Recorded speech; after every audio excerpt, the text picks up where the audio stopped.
Interview recording Ajay Ajay ji 22 दिसंबर 2023। 2023। एक जो आप बात कहते थे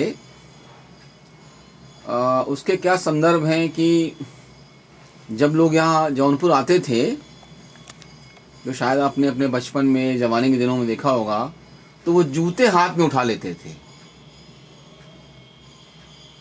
वो वो क्या बात है? हाँ, वो कहते ये थे कि यहाँ कदम कदम पर महात्मा, सूफी संत ये सब दफन हैं।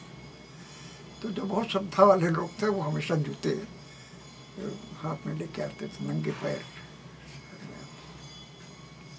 एक बहुत बड़े सूफी हुए हैं यहाँ, सैयद मोहम्मद महदी। उनको राहुल जी ने हिंदुस्तान का पहला साम्यवादी कहा है। मुस्लिम एक उसमें कंसेप्ट है कि क़यामत के पहले एक महदी भेजा जाएगा जो कि लोगों को कहेगा कि आचरण ठीक करो, क़यामत आने वाली है। तो सैयद मोहम्मद महदी ने बहुत विद्वान आदमी थे। वो जब भाषण देते थे, वाज कहते, तो ये सब तमाम बड़े बड़े सूफी, मौलवी, मौलाना, ये सब आके उनका भाषण सुनते थे, जबकि उनकी उम्र बहुत कम थी। उस समय 13-14 साल के थे। और हुसैन साहब भी जाके वहाँ बैठता था, सुनता था। तो बड़े हुए तो उन्होंने दावा किया कि मैं मेहदी हूँ, मैं ईश्वर का भेजा हुआ दूत मेहदी हूँ, और मैं पृथ्वी पर न्याय और बराबरी की स्थापना करने के लिए आया हूँ। और उन्होंने फिर कम्यून बनाए। कम्यून में अपनी सारी संपत्ति लोग दान दे देते थे, और मिलजुल के रहना, खर्च करना, भीख नहीं मांगते थे, खेती करना और ये सब करके अपना गुजारा करते थे और टहलते रहते थे। काबुल तक गए, काबुल में उनकी डेथ हुई।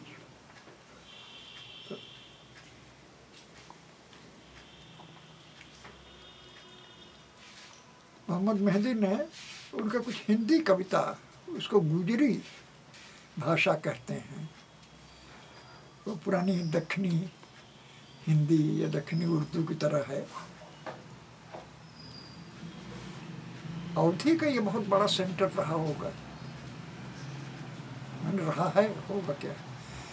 यहाँ कुतुबान, मंझन, जितने प्रेमाश्रयी आश्रयी कवि हैं वो सब जौनपुर और इसके इर्द गिर्द के हैं। जायसी और नूर मोहम्मद काफ़ी लेट हुए, मृगावती और अनुराग बासरी उनके, वो भी सूफी परंपरा के रहे हैं।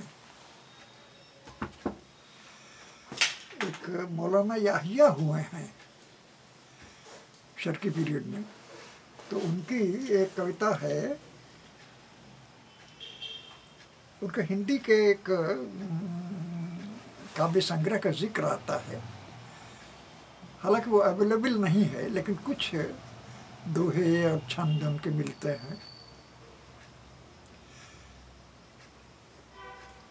एक है उनका कि तन में बूर तनिक नहीं मोरे, हाड़ हाड़ मोर करकत है, घर के लोगों यही मनावे, मियाँ जिए तो बरकत है, बरकत है, मियाँ का हाल मियाँ जाना, सांस ले जीव सरकत है। ऐसे एक और है उनका कि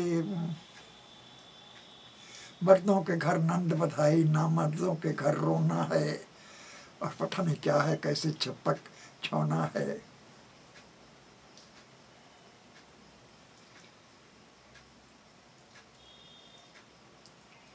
बनारसी दास जैन यही जौनपुर के थे। और संभवतः इसी मोहल्ले के जिसमें हम लोग बैठे हुए हैं, यहाँ जो चौराहा है उसको पुराना चौक या मानिक चौक भी कहते हैं। तो वो सुनार थे जाति के, कोई ताज्जुब नहीं कि यहीं के रहे हों। हालांकि फिर बाद में वो आगरा और दूसरी जगहों पर तिजारत के सिलसिले में गए और बस ये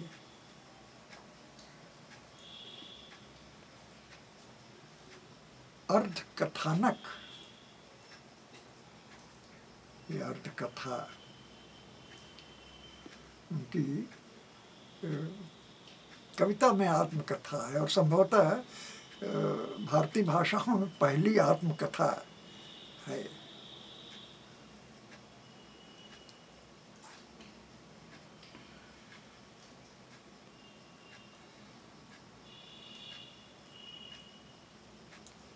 उसमें अकबर की मृत्यु के समय जौनपुर का हाल है कि बहुत आतंक फैल गया शहर में। लोग कहने लगे कि इतना प्रतापी राजा मरा है, जरूर कोई बहुत बड़ी घटना होगी।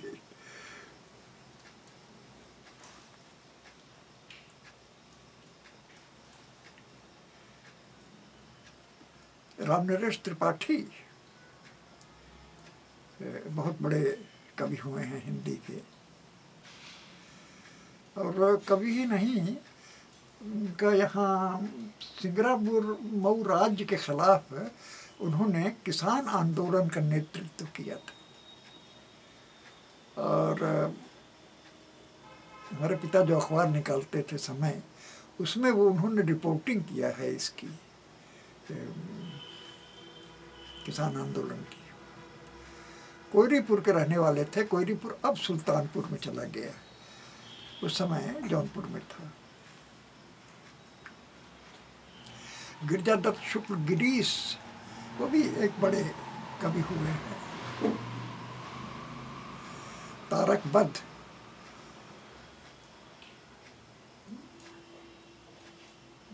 उनका महाकाव्य है जिसकी भूमिका पंत जी ने लिखी है।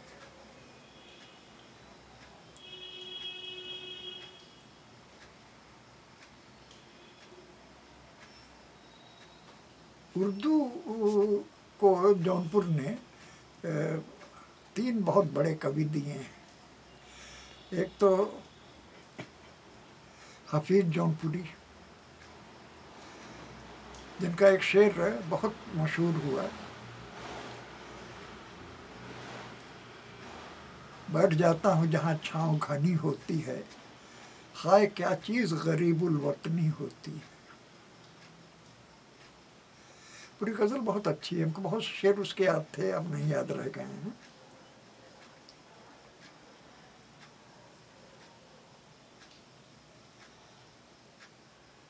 दूसरे वामिक जौनपुरी। वामिक जौनपुरी की कीर्ति ये है कि 45 में जो बंगाल में महाकाल पड़ा, उसको देखने के लिए वो गए थे वहाँ। उनको अलीगढ़ में थे, अलीगढ़ में खबर मिली, बोले जौनपुर आया, यहाँ पत्नी से कुछ पैसे उधार लिए, बेरोजगारी के दिन थे उन दिनों, और वहाँ गए बंगाल में। वहाँ से लौट के उन्होंने एक गीत लिखा, पूरब देश में डुग्गी बाजी फैला सुख का काल, दुख की अग्नि कौन बुझावे दुख की अग्नि कौन बुझावे, सूख गए सब ताल, जिन हाथों ने मोती रोले आज वही कंगाल रे साथी, आज वही कंगाल। पुरखों ने घर बार लुटाया, छोड़ के अपना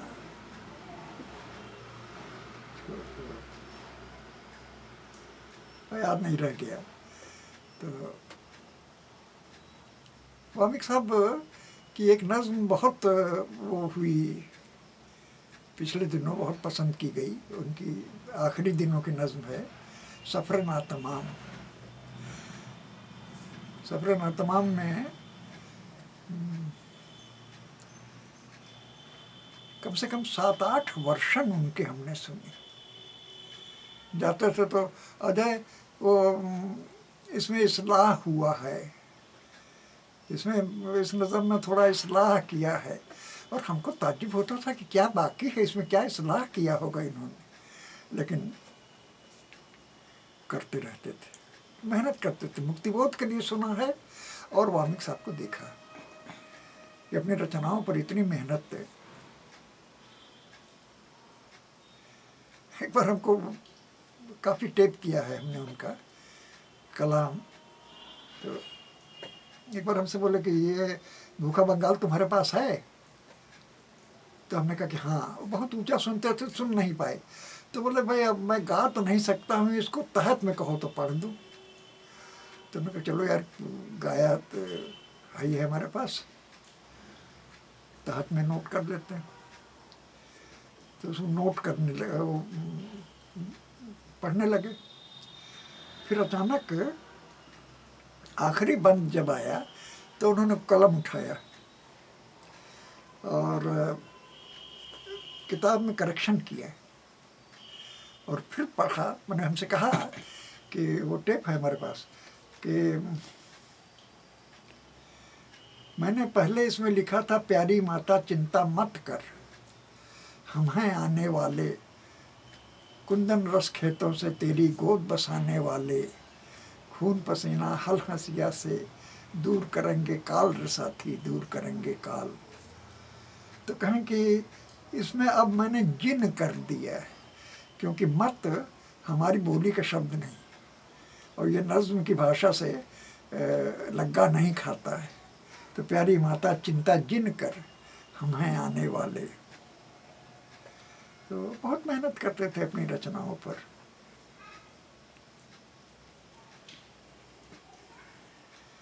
तीसरे है सलाम मछली शहरी। सलाम मछली शहरी को भी ज़्यादा उम्र नहीं मिली, वाल्मीकि साहब तो खैर काफ़ी जिए। सलाम मछली शहरी के गीत बहुत प्रसिद्ध हुए। गद्य में एक वो हुए हैं,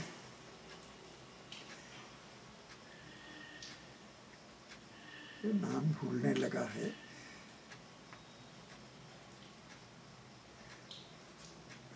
कृष्णचंद्र की वाइफ सलमा सिद्दीकी, इनके पिता रशीद अहमद सिद्दीकी, वो उर्दू के गद्यकारों में उनकी बहुत बहुत सम्मान के साथ उनका नाम लिया जाता है। मज़ेदार लतीफ़ा है कि कृष्णचंद्र ने प्रपोज किया सलमा को कि शर्मा हम लोग विवाह कर लें। तो बोला अरे नहीं किशन, तुम नहीं जानते हो हमारे घर वाले कितने ऑर्थोडॉक्स हैं, वो जान दे देंगे। तो किशन चंद्र बोले कि जान जो प्रेम करता है वही दे सकता है, जो प्रेम नहीं करता है जान ले सकता है, जान दे नहीं सकता है। तो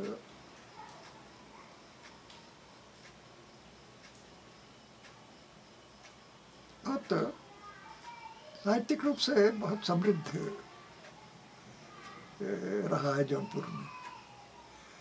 अभी भी वो उनका है ना,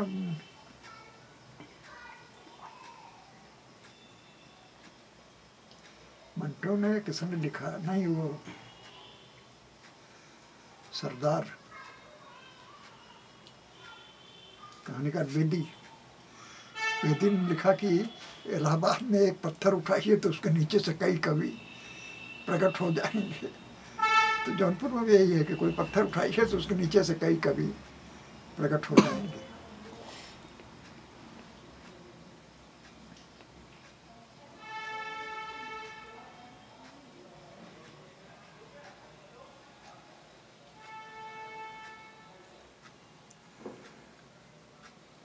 और बहुत सी बातें हैं, कहाँ तक याद किया जाए।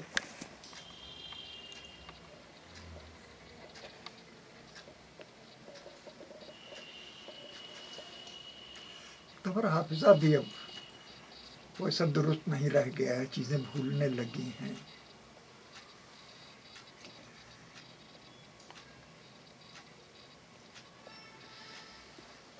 फिर भी काफ़ी आपको चीज़ें सिलसिले में याद हैं, हाँ सिलसिले में और पूरी डिटेल के साथ याद हैं। हाँ, वो कोई क्रम टूट नहीं रहा है। मेमोरी हमारी बहुत ख़राब नहीं है।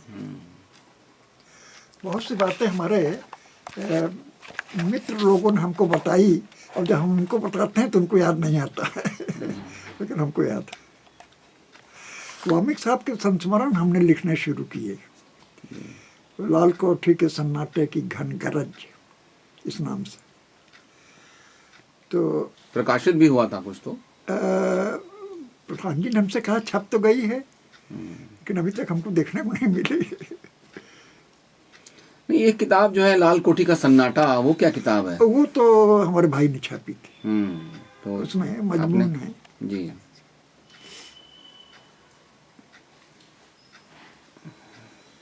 तो प्रधान जी ने हमसे कहा कि वो उसका आपने नोट्स बनाए हैं? तो हमने कहा कि नहीं प्रधान जी, नोट्स बनाते थे तो वो चिढ़ जाते थे, क्या ये बंद करो, ये क्या कर रहे हो, बात करो।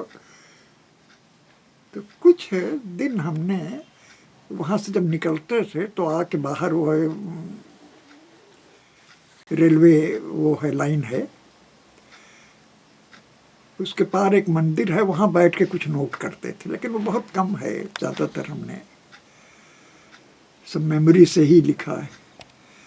तो प्रधान जी बोले कि आप लिख सकते हैं, क्योंकि आपने जब भी कोई घटना वाल्मीकि साहब के बारे में हमको बताई, उन्हीं शब्दों में बताई, हर बार उन्हीं शब्दों में।